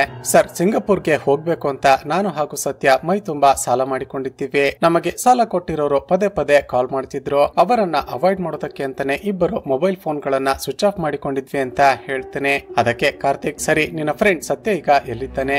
ಸರ್, ಅವನಿಗೆ ಈಗಾಗ್ಲೇ ಪಾಸ್ಪೋರ್ಟ್ ಬಂದಿತ್ತು, ಅದಕ್ಕೆ ಅವನು ಸಿಂಗಾಪುರ್ಗೆ ಹೊರಟು ಹೋಗಿದ್ದಾನೆ. ನಾನು ಕೂಡ ಪಾಸ್ಪೋರ್ಟ್ ಬರ್ತಿದ್ದ ಹಾಗೆ ಹೋಗ್ಬೇಕು ಅಂತ ಕಾಯ್ತಿದ್ದೀನಿ ಅಂತ ಹೇಳ್ತೇನೆ. ತಕ್ಷಣವೇ ಪೊಲೀಸರು ದಿನೇಶ್ ಹಾಗೂ ಸತ್ಯ ಪಿಕಪ್ ಮಾಡಿಕೊಂಡಿದ್ದ ಆ ಪ್ರಾಸ್ಟಿಟ್ಯೂಟ್ ನ ಡೀಟೇಲ್ಸ್ ಗಳನ್ನ ಕಲೆಕ್ಟ್ ಮಾಡ್ಕೊಂಡು ಆಕೆ ಮನೆಗೆ ಬರ್ತಾರೆ. ಆಕೆ ಮನೆಗೆ ಹೋದಾಗ ಗೊತ್ತಾಗುತ್ತೆ ಆಕೆ ಹೆಸರು ಜಯ ಅಂತ. ನೋಡಿದ್ರೆ ಆ ಜಯಗೆ ಸ್ಕೂಲ್ಗೆ ಹೋಗುತ್ತಿರುವ ಒಬ್ಬಳು ಮಗಳು ಕೂಡ ಇರ್ತಾಳೆ. ಕಾರ್ತಿಕ್ ದಿನೇಶ್ ನನ್ನ ತೋರಿಸಿ ಈತ ಯಾರು ಅಂತ ಗೊತ್ತುತ್ತಾನೆ ಅಂತ ಕೇಳ್ತೇನೆ. ಅದಕ್ಕೆ ಆಕೆ, ಹೌದು ಸರ್, ಈತ ಹಾಗೂ ಇವನ ಫ್ರೆಂಡ್ 2 ದಿನಗಳ ಹಿಂದೆ ಬಂದು ನನ್ನನ್ನ ಪಿಕಪ್ ಮಾಡಿಕೊಂಡಿದ್ರು. ನಂತರ ಬೀಚ್ ಬಳಿ ಕರೆದುಕೊಂಡು ಹೋಗಿ ನನಗೆ ಗಾಂಜಾ ಸೇದು ಅಂತ ಫೋರ್ಸ್ ಮಾಡಿದ್ರು. ನಾನು ಅದಕ್ಕೆ ಒಪ್ಪಿಕೊಳ್ಳದೆ ಇದ್ದಾಗ ನನ್ನ ಮೇಲೆ ಹಲ್ಲೆ ಮಾಡೋದಕ್ಕೆ ಪ್ರಯತ್ನ ಪಟ್ರು. ತಕ್ಷಣ ನಾನು ಇವರ ಕೈಯಿಂದ ತಪ್ಪಿಸಿಕೊಂಡು ಓಡಿ ಬಂದೆ ಸರ್ ಅಂತ ಹೇಳ್ತಾಳೆ. ಜಯಳ ಜೊತೆ ಮಾತನಾಡುತ್ತಿರುವಾಗಲೇ ಕಾರ್ತಿಕ್ ಆಕೆ ಕುತ್ತಿಗೆ ಬಳಿ ಸಿಗರೆಟ್ ನಿಂದ ಸುಟ್ಟಿರುವ ಗಾಯ ಹಾಗೂ ಆಕೆಯ ತೋಳುಗಳ ಮೇಲೆಲ್ಲ ಪರಚಿರುವ ಗಾಯಗಳಾಗಿರೋದನ್ನ ಅಬ್ಸರ್ವ್ ಮಾಡ್ತಾನೆ. ನಿನ್ನ ಮೈ ಮೇಲೆ ಇಷ್ಟೊಂದು ಗಾಯಗಳು ಯಾಕಾಗಿದೆ? ಈ ದಿನೇಶ್ ಹಾಗೂ ಇವನ ಫ್ರೆಂಡ್ ಮಾಡಿರೋದಾ ಅಂತ ಕೇಳ್ತಾನೆ. ಅದಕ್ಕೆ ಜಯ, ಇಲ್ಲ ಸರ್, ಈ ಗಾಯಗಳು ಈ ದಿನೇಶ್ ಹಾಗೂ ಇವನ ಫ್ರೆಂಡ್ ಮಾಡಿರೋದಲ್ಲ. ನೆನ್ನೆ ಒಬ್ಬ ಕಸ್ಟಮರ್ ಬಂದು ನನ್ನನ್ನ ಅವನ ಮನೆಗೆ ಕರೆದುಕೊಂಡು ಹೋದ. ಈ ರೀತಿಯೆಲ್ಲ ಚಿತ್ರಹಿಂಸೆ ಕೊಟ್ಟು ಇಂಟಿಮೇಟ್ ಆದ. ನಾವು ಮಾಡುವ ದಂಧೆಯಲ್ಲಿ ಒಬ್ಬೊಬ್ಬ ಕಸ್ಟಮರ್ ಗಳು ಈ ರೀತಿ ಮೃಗಗಳ ರೀತಿ ನಡೆದುಕೊಳ್ತಾರೆ. ಆಗ ನಾವೇನು ಕೂಡ ಮಾಡುವಂತಹ ಪರಿಸ್ಥಿತಿಯಲ್ಲಿ ಇರೋದಿಲ್ಲ ಸರ್ ಅಂತ ದುಃಖದಿಂದ ಹೇಳ್ತಾಳೆ. ಅದಕ್ಕೆ ಕಾರ್ತಿಕ್, ಸರಿ, ನೀನು ಇಷ್ಟೊಂದೆಲ್ಲ ಫಿಸಿಕಲಿ ಟಾರ್ಚರ್ ಕೊಟ್ರು ಅದನ್ನ ತಡೆದುಕೊಂಡಿದ್ಯಾ, ಆದ್ರೆ ದಿನೇಶ್ ಹಾಗೂ ಇವನ ಫ್ರೆಂಡ್ ಗಾಂಜಾ ಸೇದು ಅಂದ್ರೆ ಮಾತ್ರ ಸೇದಿಲ್ವಲ್ಲ, ಯಾಕೆ ಅಂತ ಕೇಳ್ತೇನೆ. ಅದಕ್ಕೆ ಯಾಕೆ, ಸರ್, ಈ ರೀತಿ ಮತ್ತು ಬರುವ ಡ್ರಗ್ಸ್ ಗಳನ್ನ ಕನ್ಸ್ಯೂಮ್ ಮಾಡಿದ್ರೆ ನಾವೆಲ್ಲಿದ್ದೀವಿ, ಏನ್ ಮಾಡ್ತಿದ್ದೀವಿ ಅನ್ನುವ ಪರಿಜ್ಞಾನ ಕೂಡ ನಮಗೆ ಇರೋದಿಲ್ಲ. ಅದಕ್ಕೇನೆ ನಾನು ಗಾಂಜಾ ಸೇದ್ಲಿಲ್ಲ ಅಂತ ಹೇಳ್ತಾಳೆ. ಸರಿ, ನಿನಗೆ ಈ ರೀತಿ ಚಿತ್ರಹಿಂಸೆ ಕೊಟ್ಟಿರುವ ಆ ವ್ಯಕ್ತಿ ಆದ್ರೂ ಯಾರು ಅಂತ ಕೇಳ್ತಾಗ ಶಾಕಿಂಗ್ಲಿ ಆ ಕಾರ್ಪೊರೇಟರ್ ದಾಸ್ ಬಳಿ ಡ್ರೈವರ್ ಆಗಿ ಕೆಲಸ ಮಾಡ್ತಿರುವ ಲಾರೆನ್ಸ್ ಅಂತ ಹೇಳ್ತಾಳೆ. ಈಕೆ ಹೇಳಿದ್ದನ್ನ ಕೇಳಿದ ಕಾರ್ತಿಕ್ ಹಾಗೂ ಅವನ ಟೀಮ್ ನವರಿಗೆ ಒಂದು ಸರಿ ಶಾಕ್ ಆಗಿ ಬಿಡುತ್ತೆ. ಏನೋ ಆ ಲಾರೆನ್ಸ್ ಈ ರೀತಿಯ ಕೆಲಸವನ್ನ ಕೂಡ ಮಾಡ್ತಾನ ಅಂತ ಕೋಪ ಬರುತ್ತೆ. ನಂತರ ಕಾರ್ತಿಕ್ ದಿನೇಶ್ಗೆ ವಾರ್ನ್ ಮಾಡಿ ಇನ್ವೆಸ್ಟಿಗೇಷನ್ ಮುಗಿಯುವವರೆಗೂ ನೀವು ಹೊರಗಡೆ ಎಲ್ಲೂ ಕೂಡ ಹೋಗೋ ಆಗಿಲ್ಲ ಅಂತ ವಾರ್ನ್ ಮಾಡಿ ಕಳಿಸ್ತಾನೆ. ನಂತರ ಕಾರ್ತಿಕ್ ಆ ಡ್ರೈವರ್ ಲಾರೆನ್ಸ್ ನ ಮನೆಗೆ ಹೋದಾಗ ಆತ ಮನೆಯಲ್ಲಿರೋದಿಲ್ಲ. ಅವನ ತಾಯಿಯನ್ನ ವಿಚಾರಿಸಿದಾಗ, ಸರ್, ಆತ ಯಾವಾಗ ಮನೆಗೆ ಬರ್ತಾನೆ ಯಾವಾಗ ಹೋಗ್ತಾನೆ ಅನ್ನೋದು ಕೂಡ ಗೊತ್ತಾಗೋದಿಲ್ಲ. ಯಾವಾಗ್ಲೂ ಡ್ರಿಂಕ್ಸ್ ಮಾಡ್ತಾ ನಶೆಯಲ್ಲಿರ್ತಾನೆ. ಮನೆಯ ಖರ್ಚಿಗೆ ದುಡ್ಡನ್ನ ಕೇಳಿದ್ರೆ ₹1 ಕೂಡ ಇಲ್ಲ ಅಂತ ಹೇಳ್ತಾನೆ ಅಂತ ಹೇಳ್ತಾಳೆ. ಕೊನೆಗೂ ಕಾರ್ತಿಕ್ ನ ಟೀಮ್ ನವರು ಆ ಲಾರೆನ್ಸ್ ನನ್ನ ಪತ್ತೆ ಹಚ್ಚಿ ಪೊಲೀಸ್ ಸ್ಟೇಷನ್ಗೆ ಎಳೆದುಕೊಂಡು ಬಂದು ಉಲ್ಟಾ ನೇತು ಹಾಕಿ ಎನ್ಕ್ವೈರಿ ಮಾಡೋದಕ್ಕೆ ಶುರು ಮಾಡ್ತಾರೆ. ಕಾರ್ತಿಕ್ ಲಾರೆನ್ಸ್ ಗೆ ಸರಿಯಾಗಿ ಹೊಡೆಯುತ್ತಾ, ನಿನ್ನ ಮೊದಲ ಬಾರಿಗೆ ನೋಡ್ದಾಗ್ಲೇ ನೀನೊಬ್ಬ ಸೈಕೋಪಾತ್ ಅಂತ ಅಂದುಕೊಂಡಿದ್ದೆ. ನೋಡಿದ್ರೆ ನನ್ನ ಅನುಮಾನ ನಿಜ ಆಗಿದೆ. ಆ ಜಯ ಎಂಬ ಪ್ರಾಸ್ಟಿಟ್ಯೂಟ್ ಗೆ ಅಷ್ಟೆಲ್ಲ ಹಿಂಸೆ ಕೊಟ್ಟು ಇಂಟಿಮೇಟ್ ಆಗಿದ್ಯಾ. ನಿನ್ನ ಹೆಂಡತಿಯ ಕೇಸ್ ನಲ್ಲೂ ಕೂಡ ನನಗೆ ನಿನ್ನ ಮೇಲೆನೆ ಅನುಮಾನ ಇದೆ. ನಿಜ ಹೇಳು, ನಿನ್ನ ಹೆಂಡತಿಗೆ ನೀನೆ ಏನೋ ಮಾಡಿದ್ಯಾ ತಾನೆ ಅಂತ ಸರಿಯಾಗಿ ಹೊಡೆದು ಎನ್ಕ್ವೈರಿ ಮಾಡ್ತಾನೆ. ಆ ಲಾರೆನ್ಸ್ ನೋವನ್ನ ತಡೆದುಕೊಳ್ಳೋದಕ್ಕಾಗದೆ ಅಳುತ್ತಾ, ಸರ್, ಆ ಪ್ರಾಸ್ಟಿಟ್ಯೂಟ್ ಬಳಿ ಹೋಗಿದ್ದೇನೋ ನಿಜಾನೇ, ಆದ್ರೆ ನನ್ನ ಹೆಂಡತಿ ಮಿಸ್ಸಿಂಗ್ ಆಗಿರೋದ್ರ ಹಿಂದೆ ನನ್ನ ಕೈವಾಡ ಏನು ಕೂಡ ಇಲ್ಲ. ನಿನ್ನ ಹೆಂಡತಿ ದುಡ್ಡನ್ನ ತೆಗೆದುಕೊಂಡು ಓಡಿ ಹೋದ್ಲು ಅಂತ ಹೇಳ್ತಾ ಇಲ್ವಾ? ಅಷ್ಟಕ್ಕೂ ಮನೆಯಲ್ಲಿ ಎಷ್ಟು ದುಡ್ಡಿತ್ತು ಅಂತ ಕೇಳಿದಾಗ ₹5 ಲಕ್ಷ ಇತ್ತು ಅಂತ ಹೇಳ್ತಾನೆ. ಇದನ್ನ ಕೇಳಿದ ಕಾರ್ತಿಕ್ಗೆ ಆಶ್ಚರ್ಯ ಆಗುತ್ತೆ. ನಿಮ್ಮಮ್ಮ ನೋಡಿದ್ರೆ ಮನೆಯ ಖರ್ಚಿಗೆ ದುಡ್ಡನ್ನ ಕೇಳಿದ್ರೆ ₹1 ಕೂಡ ಇಲ್ಲ ಅಂತ ಹೇಳ್ತಿದ್ಯಂತೆ. ಹೀಗಿರುವಾಗ ನಿನ್ನ ಮನೆಯಲ್ಲಿ ₹5 ಲಕ್ಷ ಹೇಗೆ ಬಂತು ಅಂತ ಮತ್ತಷ್ಟು ಹೊಡಿತಾನೆ. ಅದಕ್ಕೆ ಆ ಲಾರೆನ್ಸ್, ಸರ್, ₹5 ಲಕ್ಷ ನಂದಲ್ಲ, ನಾನು ಕೆಲಸ ಮಾಡ್ತಿರುವ ಆ ಕಾರ್ಪೊರೇಟರ್ದು. ಮೋಸ್ಟ್ಲಿ ಅದು ಬ್ಲಾಕ್ ಮನಿ ಅನ್ಸುತ್ತೆ, ಅದಕ್ಕೆ ನನ್ನ ಬಳಿ ಇರ್ಲಿ ಅಂತ ಕೊಟ್ಟಿದ್ರು. ಆದ್ರೆ ನನ್ನ ಹೆಂಡತಿ ಅದನ್ನೇ ತೆಗೆದುಕೊಂಡು ಓಡಿ ಹೋಗಿದ್ದಾಳೆ ಸರ್ ಅಂತ ಹೇಳ್ತೇನೆ. ಸ್ನೇಹಿತರೆ, ಈಗ ನಮ್ಗೆ ಗೊತ್ತಾಗೋದೇನು ಅಂದ್ರೆ ಈ ಲಾರೆನ್ಸ್ ತನ್ನ ಮದುವೆ ಆಗಿದ್ದ ಆ ಹುಡುಗಿ ಒಬ್ಬಳು ಅನಾಥೆ. ಈತ ದಿನಗಳು ಕಳೆದಂತೆ ಪ್ರತಿದಿನ ಕುಡಿಯೋದು, ಡ್ರಗ್ಸ್ ಕನ್ಸ್ಯೂಮ್ ಮಾಡೋದನ್ನ ಶುರು ಮಾಡಿಕೊಂಡಿರ್ತಾನೆ. ಇವನ ಹೆಂಡತಿ ದೀಪಾ ಎಷ್ಟೇ ಸ್ಟಾಪ್ ಮಾಡಿಸೋದಕ್ಕೆ ಪ್ರಯತ್ನ ಪಟ್ಟರು ಕೂಡ ಈತ ಆಕೆ ಮೇಲೇನೆ ಹಲ್ಲೆ ಮಾಡೋದಕ್ಕೆ ಶುರು ಮಾಡಿರ್ತಾನೆ. ಕೊನೆಗೊಂದು ದಿನ ಇವನ ಟಾರ್ಚರ್ ಅನ್ನ ಸಹಿಸಿಕೊಳ್ಳೋದಕ್ಕಾಗದೆ ಆಕೆ ಮನೆಯಲ್ಲಿದ್ದ ದುಡ್ಡಿನ ಬ್ಯಾಗ್ ಅನ್ನ ತೆಗೆದುಕೊಂಡು ಓಡಿ ಹೋಗಿರ್ತಾಳೆ. ಮರುದಿನ ಬೆಳಿಗ್ಗೆ ಆ ಕಾರ್ಪೊರೇಟರ್ ದಾಸ್ ಒಬ್ಬ ಲಾಯರ್ ನನ್ನ ಕರೆದುಕೊಂಡು ಬಂದು ಲಾರೆನ್ಸ್ ನನ್ನ ಬಿಡಿಸಿಕೊಂಡು ಹೋಗ್ತಾನೆ. ನಂತರ MLAಗೆ ಕಾಲ್ ಮಾಡಿ, ಸರ್, ಇಷ್ಟು ದಿನ ನೀವು ಆ ಕಾರ್ತಿಕ್ ನ ತಂಟೆಗೆ ಹೋಗಬೇಡ ಅಂತ ಹೇಳಿದ್ದಕ್ಕೆ ನಾನು ಸುಮ್ಮನಿದ್ದೆ. ಆದ್ರೆ ಈಗ ನೋಡಿದ್ರೆ ಆತ ಯಾವುದೇ ಸಾಕ್ಷಿಗಳಿಲ್ಲದೆ ನನ್ನ ಡ್ರೈವರ್ ನನ್ನ ಎಳೆದುಕೊಂಡು ಹೋಗಿ ಸರಿಯಾಗಿ ಹೊಡೆದಿದ್ದಾನೆ ಅಂತ ಕಂಪ್ಲೇಂಟ್ ಮಾಡ್ತಾನೆ. ಅದಕ್ಕೆ MLA ರಾಜನ್ ಅವನಿಗೆ ಸಮಾಧಾನ ಮಾಡ್ತಾ, ದಾಸ್, ಅವನ ಮೇಲಿನ ದ್ವೇಷಕ್ಕೆ ಈಗೇನಾದ್ರೂ ನೀನು ಅವನಿಗೆ ಹೆಚ್ಚು ಕಡಿಮೆ ಮಾಡಿದ್ರೆ ನಮ್ಮ ಕತೆ ಮುಗೀತು. ಎಲೆಕ್ಷನ್ ಇನ್ನೇನೋ ಹತ್ತಿರ ಇದೆ. ಈಗ ನಮ್ಮ ಪಾರ್ಟಿ ಹೆಸರು ಹಾಳಾದ್ರೆ ಎಲೆಕ್ಷನ್ ಕತೆ ಗೋವಿಂದ. ನಾನು ಕಾರ್ತಿಕ್ ನನ್ನ ಪರ್ಸನಲ್ ಆಗಿ ಕರೆದು ಮಾತನಾಡ್ತೀನಿ, ನೀನು ಸುಮ್ಮನೆ ಇರು ಅಂತ ಹೇಳಿ ಫೋನ್ ಅನ್ನ ಕಟ್ ಮಾಡ್ತಾನೆ. ನಂತರ ಕಾರ್ತಿಕ್ ನನ್ನ ಕರೆಸಿ ಯಾವುದೇ ಸಾಕ್ಷಿ ಸಬೂಬುಗಳಿಲ್ಲದೆ ಆ ಡ್ರೈವರ್ ನನ್ನ ಹೇಗೆ ಅರೆಸ್ಟ್ ಮಾಡಿದೆ, ಜೊತೆಗೆ ಆ ಡ್ರೈವರ್ ಗೆ ಸರಿಯಾಗಿ ಬೇರೆ ಹೊಡೆದಿದೆಯಲ್ಲ ಅಂತ ರೇಗ್ತಾನೆ. ಮುಂದುವರೆದು, ಕಾರ್ತಿಕ್, ಈ ಕೇಸನ್ನ ಡ್ರ್ಯಾಗ್ ಮಾಡ್ಬೇಡ, ಸುಮ್ಮನೆ ಅದೊಂದು ಅದೊಂದು ಅನಾಥ ಶವ ಅಂತ ಹೇಳಿ ಈ ಕೇಸನ್ನ ಕ್ಲೋಸ್ ಮಾಡಿಬಿಡು ಅಂತ ಹೇಳ್ತಾನೆ. ಮತ್ತೊಂದು ಕಡೆ ಕಾರ್ತಿಕ್ ಲಾರೆನ್ಸ್ ನ ಮೇಲೆ ಕಣ್ಣಿಡಿ ಅಂತ ಹೇಳಿದ ಕಾರಣ ಸಬ್ ಇನ್ಸ್ಪೆಕ್ಟರ್ ಆಲ್ಬರ್ಟ್ ಅವನನ್ನ ಫಾಲೋ ಮಾಡ್ತಾ ಹೋಗ್ತಿದ್ದಾಗ ಕೋಇನ್ಸಿಡೆಂಟ್ಲಿ ದಿನೇಶ್ ನ ಫ್ರೆಂಡ್ ಸತ್ಯ ಕಣ್ಣಿಗೆ ಬೀಳ್ತಾನೆ. ಇದನ್ನ ನೋಡಿದ ಆಲ್ಬರ್ಟ್ ಗೆ ಶಾಕ್ ಆಗುತ್ತೆ. ತಕ್ಷಣವೇ ಕಾರ್ತಿಕ್ ಗೆ ಕಾಲ್ ಮಾಡಿ, ಸರ್ ಲಾರೆನ್ಸ್ ನನ್ನ ಫಾಲೋ ಮಾಡ್ತಾ ಹೋಗ್ತಿದ್ದಾಗ ಅಸತ್ಯ ಕಣ್ಣಿಗೆ ಬಿದ್ದ. ಆ ದಿನೇಶ್ ನನ್ನ ಎನ್ಕ್ವೈರಿ ಮಾಡಿದಾಗ ನೋಡಿದ್ರೆ ಈತ ಸಿಂಗಾಪುರ್ಗೆ ಹೋಗಿದ್ದಾನೆ ಅಂತ ಸುಳ್ಳು ಹೇಳಿದ್ನಲ್ಲ ಸರ್ ಅಂತ ಇನ್ಫಾರ್ಮ್ ಮಾಡ್ತಾನೆ. ತಕ್ಷಣ ಅಸತ್ಯನನ್ನ ಪೊಲೀಸ್ ಸ್ಟೇಷನ್ ಗೆ ಎಳೆದುಕೊಂಡು ಬರ್ತಾರೆ. ನಿನ್ನ ಫ್ರೆಂಡ್ ದಿನೇಶ್ ನೋಡಿದ್ರೆ ನೀನು ಈಗಾಗಲೇ ಸಿಂಗಾಪುರ್ಗೆ ಹೊರಟು ಹೋಗಿದ್ಯಾ ಅಂತ ಹೇಳ್ತಾ, ಆದ್ರೆ ನೀನು ನೋಡಿದ್ರೆ ಇಲ್ಲೇ ಇದೆಯಾ, ನಿಜ ಹೇಳಿ ಪೊಲೀಸರ ಬಳಿ ಏನನ್ನ ಮುಚ್ಚಿಡ್ತಿದ್ದೀರಾ ಅಂತ ಎನ್ಕ್ವೈರಿ ಮಾಡ್ತಾನೆ. ಅದಕ್ಕೆ ಸತ್ಯ, ಸರ್ ನನ್ನ ಮಾತನ್ನ ನಂಬಿ ಸಿಂಗಾಪುರ್ಗೆ ಹೋಗ್ಬೇಕು ಅಂತಲೇ ಏರ್ಪೋರ್ಟ್ ಗೂ ಕೂಡ ಹೋಗಿದ್ದೆ, ಆದ್ರೆ ಲಾಸ್ಟ್ ಮಿನಿಟ್ ನಲ್ಲಿ ಫ್ಲೈಟ್ ಮಿಸ್ ಆಯ್ತು. ನಂತರ ಸಾಲಗಾರರ ಟಾರ್ಚರ್ ಅನ್ನ ಸಹಿಸಿಕೊಳ್ಳೋದಕ್ಕಾಗದೆ ಹೀಗೆ ತಲೆ ತಪ್ಪಿಸಿಕೊಂಡು ಓಡಾಡ್ತಿದ್ದೀನಿ ಅಂತ ಹೇಳ್ತಾನೆ. ಈಗ ಕಾರ್ತಿಕ್ ಅಷ್ಟಕ್ಕೂ ಆ ದಿನ ನಡೆದದ್ದೇನು ಅಂತ ಇವನ ಬಾಯಿಂದ ಕೇಳೋಣ ಅಂತ ಎನ್ಕ್ವೈರಿ ಮಾಡಿದಾಗ ಈ ಸತ್ಯ ಮತ್ತೊಂದು ಫ್ಲಾಶ್ ಬ್ಯಾಕ್ ಅನ್ನ ಹೇಳೋದಕ್ಕೆ ಶುರು ಮಾಡ್ತಾನೆ. ಆ ದಿನ ಈ ಸತ್ಯ ಹಾಗೂ ದಿನೇಶ್ ಆ ಪ್ರಾಸ್ಟಿಟ್ಯೂಟ್ ಜಯಾಗೆ ಗಾಂಜಾ ಸೇದು ಅಂತ ಫೋರ್ಸ್ ಮಾಡ್ತಿದ್ದಾಗ ಆಕೆ ಅಲ್ಲಿಂದ ತಪ್ಪಿಸಿಕೊಂಡು ಓಡಿ ಹೋಗಿದ್ಲಲ್ವಾ. ಅದಾದ ನಂತರ ಬೇರೆ ಯಾರಾದ್ರೂ ಪ್ರಾಸ್ಟಿಟ್ಯೂಟ್ ಅನ್ನ ಪಿಕಪ್ ಮಾಡಿಕೊಂಡು ಹೋಗೋಣ ಅಂತ ರಸ್ತೆಯಲ್ಲಿ ಹೋಗ್ತಿದ್ದಾಗ ಇವರಿಗೆ ಒಬ್ಬಳು ಹುಡುಗಿ ಕಾಣಿಸ್ತಾಳೆ. ಇವಳನ್ನೇ ಕರೆದುಕೊಂಡು ಹೋಗೋಣ ಅಂತ ಡಿಸೈಡ್ ಮಾಡಿ ಆ ಹುಡುಗಿ ಬಳಿ ಹೋಗಿ ರೇಟ್ ಎಷ್ಟು ಅಂತ ಕೇಳ್ತಾರೆ. ಇವರ ಮಾತುಗಳನ್ನ ಕೇಳಿದ ಆ ಹುಡುಗಿಗೆ ಸಿಟ್ಟು ಬರುತ್ತೆ. ತಕ್ಷಣವೇ ಅಲ್ಲಿಂದ ತಪ್ಪಿಸಿಕೊಂಡು ಹೋಗೋದಕ್ಕೆ ಪ್ರಯತ್ನ ಪಟ್ಟಾಗ ಸತ್ಯಕ್ಕೆ ಕೋಪ ಬಂದು ಆ ಹುಡುಗಿಯ ಕಪಾಳಕ್ಕೆ ಹೊಡೆದು ಬಿಡುತ್ತಾನೆ. ನೋಡಿದ್ರೆ ಆ ಹುಡುಗಿ ಅಲ್ಲೇ ಪ್ರಜ್ಞೆ ತಪ್ಪಿ ಬಿದ್ದು ಬಿಡುತ್ತಾಳೆ. ಈಗೇನ್ ಮಾಡೋದು ಅಂತ ಗೊತ್ತಾಗದೆ ಆಕೆಯನ್ನ ತಮ್ಮ ಬೈಕ್ ನಲ್ಲಿ ಒಂದು ರೈಸ್ ಫ್ಯಾಕ್ಟರಿಗೆ ಕರೆದುಕೊಂಡು ಬರ್ತಾರೆ.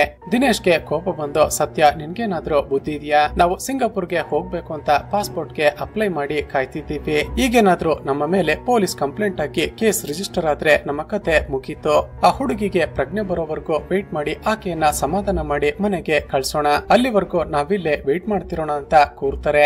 ಸ್ವಲ್ಪ ಸಮಯದ ನಂತರ ಆ ಹುಡುಗಿಗೆ ಪ್ರಜ್ಞೆ ಬರುತ್ತೆ. ದಿನೇಶ್ ಆಕೆ ಬಳಿ ಬಂದು, ನೀನ್ ಯಾರು ಅಂತ ನಮ್ಗೆ ಗೊತ್ತಿಲ್ಲ, ನಾವು ನೀನೊಬ್ಳು ಪ್ರಾಸ್ಟಿಟ್ಯೂಟ್ ಇರ್ಬೇಕು ಅಂತ ತಪ್ಪು ತಿಳಿದುಕೊಂಡು ಆ ರೀತಿ ನಡೆದುಕೊಂಡು ಬಿಟ್ವಿ, ದಯವಿಟ್ಟು ನಮ್ಮನ್ನ ಕ್ಷಮಿಸೋ, ಈ ವಿಷಯವನ್ನ ಹೊರಗಡೆ ಯಾರಿಗೂ ಹೇಳ್ಬೇಡ ಅಂತ ರಿಕ್ವೆಸ್ಟ್ ಮಾಡ್ತಾನೆ. ಅದಕ್ಕೆ ಆಕೆ, ನೀವಿಬ್ರು ನನ್ನನ್ನ ಇಲ್ಲಿಗೆ ಕರೆದುಕೊಂಡು ಬಂದಿದ್ದಕ್ಕೆ ನಾನು ಮುಗಿಸಬೇಕಾಗಿದ್ದ ಒಂದು ಇಂಪಾರ್ಟೆಂಟ್ ಕೆಲಸ ಪೆಂಡಿಂಗ್ ಆಯ್ತು, ಆ ಕೆಲಸ ಮುಗಿಯುವವರೆಗೂ ನೀವೇ ನನ್ನನ್ನ ನೋಡಿಕೊಳ್ಬೇಕು ಅಂತ ಹೇಳ್ತಾಳೆ. ಬೇರೆ ದಾರಿ ಇಲ್ಲದೆ ಇಬ್ಬರು ಸರಿ ಅಂತ ಒಪ್ಪಿಕೊಳ್ತಾರೆ. ಹೀಗೆ ದಿನಗಳು ಕಳೆದಂತೆ ಇಬ್ಬರ ಬಳಿ ಇದ್ದ ದುಡ್ಡು ಖಾಲಿಯಾಗುತ್ತೆ. ಖರ್ಚಿಗೆ ದುಡ್ಡಿದ್ರೆ ಕೊಡು ಅಂತ ಆ ಹುಡುಗಿಯನ್ನ ಕೇಳಿದಾಗ ಆಕೆ ಸರಿ ಅಂತ ತನ್ನ ಬ್ಯಾಗ್ ಅಲ್ಲಿದ್ದ ಒಂದಷ್ಟು ದುಡ್ಡನ್ನ ಕೊಡ್ತಾಳೆ. ನೋಡಿದ್ರೆ ಅದು ಇಂಡಿಯನ್ ಕರೆನ್ಸಿ ಅಲ್ಲ, ಅದು ಅಮೆರಿಕನ್ ಡಾಲರ್ ಆಗಿರುತ್ತೆ. ಇದನ್ನ ನೋಡಿದ ದಿನೇಶ್ ಹಾಗೂ ಸತ್ಯಕ್ಕೆ ಈ ಹುಡುಗಿಯ ಬಳಿ ಅಮೆರಿಕನ್ ಡಾಲರ್ಸ್ ಹೇಗೆ ಬಂತು ಅಂತ ಆಶ್ಚರ್ಯ ಆಗುತ್ತೆ. ಸರಿ ಅದೆಲ್ಲ ನಮ್ಗೆ ಯಾಕೆ ಅಂತ ಆಕೆ ಕೊಟ್ಟಿದ್ದ ದುಡ್ಡನ್ನ ಎಕ್ಸ್ಚೇಂಜ್ ಮಾಡಿಸೋದಕ್ಕೆ ಅಂತ ಹೋಗಿದ್ದಾಗಲೇ ಸಬ್ ಇನ್ಸ್ಪೆಕ್ಟರ್ ಕೈಗೆ ಈ ಸತ್ಯ ಸಿಕ್ಕಿ ಹಾಕಿಕೊಂಡಿರ್ತಾನೆ. ಸ್ನೇಹಿತರೆ, ಈಗ ರಿವೀಲ್ ಆಗುವ ಟ್ವಿಸ್ಟ್ ಏನ್ ಗೊತ್ತಾ, ಈ ದಿನೇಶ್ ಹಾಗೂ ಸತ್ಯ ಕರೆದುಕೊಂಡು ಹೋಗಿದ್ದ ಆ ಹುಡುಗಿ ಬೇರೆ ಯಾರು ಅಲ್ಲ, ಆ ಡ್ರೈವರ್ ಲಾರೆನ್ಸ್ ನ ಹೆಂಡತಿ ದೀಪಾನೇ. ಈಗ ಆ ರೈಸ್ ಫ್ಯಾಕ್ಟರಿಗೆ ಬಂದು ದೀಪಾಳನ್ನ ನೋಡಿದ ಕಾರ್ತಿಕ್ ಗೆ ಶಾಕ್ ಆಗುತ್ತೆ. ದೀಪಾ ಇವರ ಕೈಗೆ ಸಿಕ್ಕಿ ಹಾಕಿಕೊಂಡಿದ್ದು ನೀನಾ, ನಿನ್ನ ಗಂಡ ನೋಡಿದ್ರೆ ಮನೆಯಲ್ಲಿದ್ದ ದುಡ್ಡನ್ನ ತೆಗೆದುಕೊಂಡು ಓಡಿ ಹೋಗಿದ್ಯಾ ಅಂತ ಕಂಪ್ಲೇಂಟ್ ಕೊಟ್ಟು ಆ ಕಾರ್ಪೊರೇಟರ್ ಗೆ ಹೇಳಿ ನನ್ನ ಮೇಲಿನ ದ್ವೇಷಕ್ಕೆ ದೊಡ್ಡ ರಾತ ಅಂತ ಕ್ರಿಯೇಟ್ ಮಾಡ್ತಿದ್ದಾನೆ.